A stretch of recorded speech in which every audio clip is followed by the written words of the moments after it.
not joking. Now my guys, them know me. Hey guys, welcome back to my channel. My name is Melissa Oti, and if you're new on this channel, please like this video, subscribe to my channel, and see that bell beside. Make sure to click it, okay, so that whenever I post, you'll be the very first to find like pum pum pum. Stay to your guard. Or don't you like this fine face and don't you like this pretty face, please make sure to subscribe to my channel. Thank you.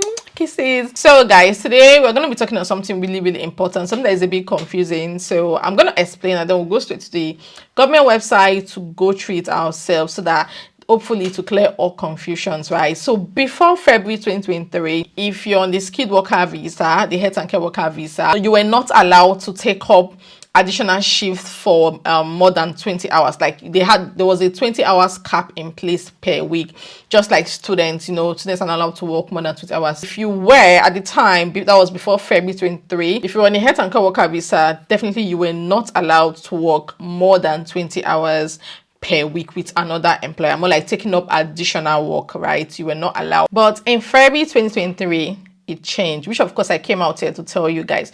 So in February 2023, this changed. Like people were allowed to work, like health and care workers were allowed to work more than 20 hours with another employer, provided it is still in the same health and care worker occupation, right? And this availed health and care workers the opportunity to work extra shift. But the golden rule is that you must still be working for that job that brought you to the UK, and the extra job you take up must be in the same health and care worker occupation. But I mean, that way you will not breach the visa conditions, like your visa condition.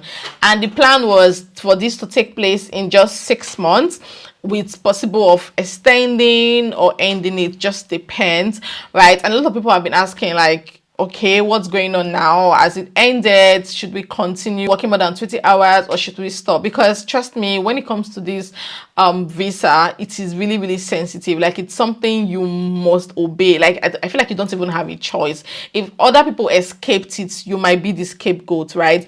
Because lots of people, they come to the UK, of course, which is not their fault. They don't get enough shift, or they don't even get shift at all. Some people have been idle for months, and you know, when something comes with desperation, where at that point when you find yourself in that situation, what can you do? Most people, you know, they have to like take up warehouse job, work in retails, do cleaning jobs, which of course they are not supposed to, but they have to because there's really nothing they could do. I mean, they need to fend for themselves, their kids need to eat. But note that there's always, sometimes there might be repercussion, right? When it's time for you to apply for your ILR, because 5 years is so short. Like, you can blink your eye and you've lived in this UK for 5 years.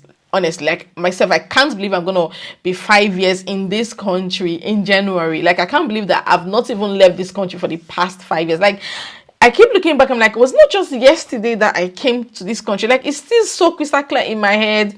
When I got my visa, in fact, right when I applied for my visa, when I got it, when I went to Lagos for my travel, when I got to Heathrow, landed in London, came down to Huddersfield, like, it's still like, it just feels like yesterday. So time flies. Like, so that is why it's very important that you follow you don't breach your visa condition. If they say work to extra 20 hours, then fine. If they say don't, then don't.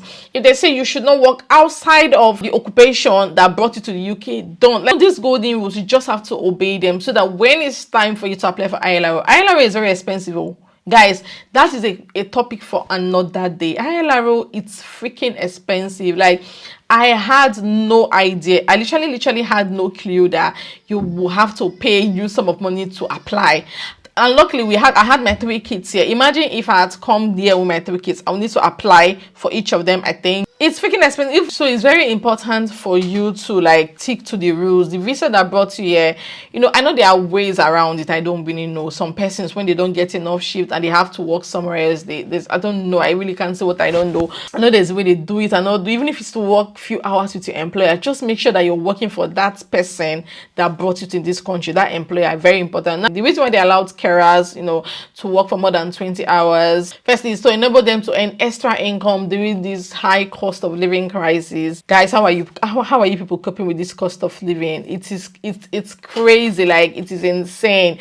everything is going up left, right, center. I've talked a lot about cost of living, so it's enable them earn, you know, extra income, because some people, they don't even get more than up to 20-hour shift with the employer that brought them here. So most times they have to now rely on this extra shift to be able to, you know, earn extra income, and also to like give them more exposure on the job. You know, this job is, the more you work, the more experience you get, the more you get better literally when you're on the job. Like your 100 day on the job, you definitely can't compare to your first day. So for your first day, you're usually like very clueless, like what should I do and all that. To gain wider experience and contribute significantly to the UK's health and care sector. Now the question is, has it been extended? What's going on? Is it stopping? Should we stop working 20 hours? You know, lots of people are just confused. So I'm going to go straight to the government website right away, and you know, we're going to just review it together literally. So guys, as you can see on your screen, this was published 8 September 2023. So I'm just going to quickly go over what I said earlier. So in February this year, the Home Office announced a change to the rules on supplementary employment for sponsored workers in the UK on a health and care worker visa. The change temporarily lifted the 20-hour cap on supplementary employment, meaning health and care worker visa holders were permitted to work in a second job for as many hours as they liked without updating their visa, as long as the extra job was eligible for the health and care worker visa. Now, the move was intended to help alleviate staffing pressures in the sector by allowing qualified healthcare workers to take on unlimited hours of extra work with the additional employer.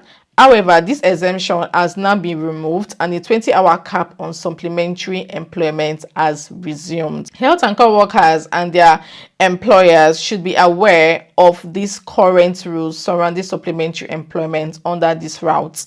If you're already working in a second job or considering doing so, you may need to update your visa. On a health and care worker visa, you can do additional paid work as long as you're still doing the job you're being sponsored for. You can also do unpaid voluntary work. Whether you will need to apply to update your visa or not depends on the type of work you are doing and the number of hours you are going to work.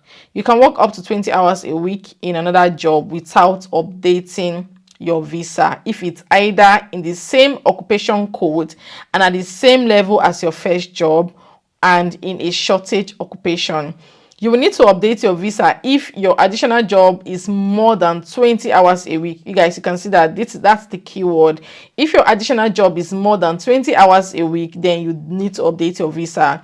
Your additional job is not in a shortage occupation and is either in a different occupation code to your first job, in the same occupation code to your first job, but at a different level. Like, let's say, for instance, you decide to now take up a job of in retail. That's a totally different job entirely. You definitely need to update your visa. And then you can find out if your job is in a shortage occupation list by checking both the skilled worker visa shortage occupations for health and education and the skilled worker visa shortage occupation list. So if you're worried if the job that you're taking up is on the shortage occupation list, then you need to check gov.uk for the full list of jobs that are on the shortage occupation list, just to be sure that you don't break any rules. So you guys, I hope this has cleared up confusion. So you will have to be really, really careful. Trade with caution. Don't get into any trouble. It's not worth it at all. Absolutely not worth it. I know most people, when they are going through stuff on this job, they hold on to the fact that there's light at the end of the tunnel. They hold on to the fact that it's temporal, that one day to come to an end,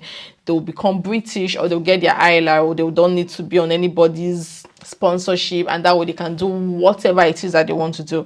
Whether you want to go into tech, you want to become a business analyst, a data analyst, cyber security officer, like whatsoever you want to become, you can. Like at that point, I feel like the sky is just a starting point. If you choose that, oh, I want to go back to school, I want to do my master's, I want to do my PhD, you know, whatever it is that you want to do at that point, you can do it. Now imagine having those dreams, those hopes, those aspirations, and then when you apply for ILRO, you get rejected because you did not keep to the rules. You don't want to go through that. Trust me, I don't think anybody wants to go through that. It's a terrible situation to be in. That's why you guys, please, if you're currently on a health and care worker visa, please make sure you're working for your employer. Just make sure you're working the job that brought you here. And please, if you're taking up an additional role or additional shifts, make sure you don't work more than 20 hours, guys. Please be safe. Very important.